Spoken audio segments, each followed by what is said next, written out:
Today we're going to hear again from 1 Corinthians 14 from verses 20 to 40, but I want to begin by reminding you of something that Paul said in 1 Corinthians 13. Back in 1 Corinthians 13 in verse 11, he had said, "When I was a child, I spoke like a child, I thought like a child, I reasoned like a child. When I became an adult, I put an end to childish ways." Many of us are familiar with that verse.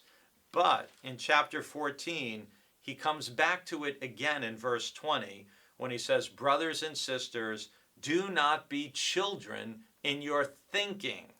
Rather, be infants in evil, but in thinking, be adults." I think this is a verse, frankly, that we really need in our current time, in our current culture. Frankly, there is a lot of childish thinking.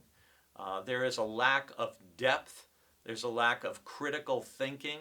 There's a lack of applying all of our mind and our intellect, not only to faith, but very more importantly also, or as important, to the larger issues impacting our culture, our country, and the world at large.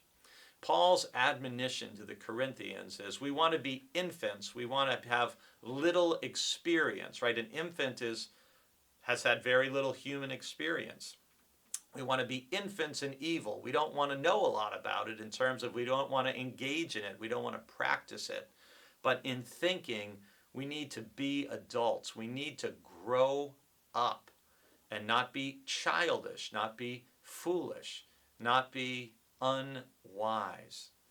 So what can we do to be in thinking, to be adults? Well, you really need to apply your mind. You need to read, and you need to read critically. You need to not accept things at face value. You need to consider the source of anything that is being said or written or shared. Is it original? Are you hearing it from the person, him or herself, or are you hearing somebody else's spin or interpretation of what someone else said or what someone else did? As someone who was a history major as an undergrad, and my focus in my Master of Divinity degree was biblical and historical studies, part of what good history study is about is, as much as possible, relying on original sources, meaning the actual person who said something. So if I'm going to be critical of someone, I'm not going to be critical of that person or that public figure because someone else said something about that person. It's no, what did that individual actually say? And I can use that person's original words or writing. That's what I'm going to critique. That's just one example. But it's important not to be children in thinking, but to be adults. Don't be naive. Don't accept things at face value.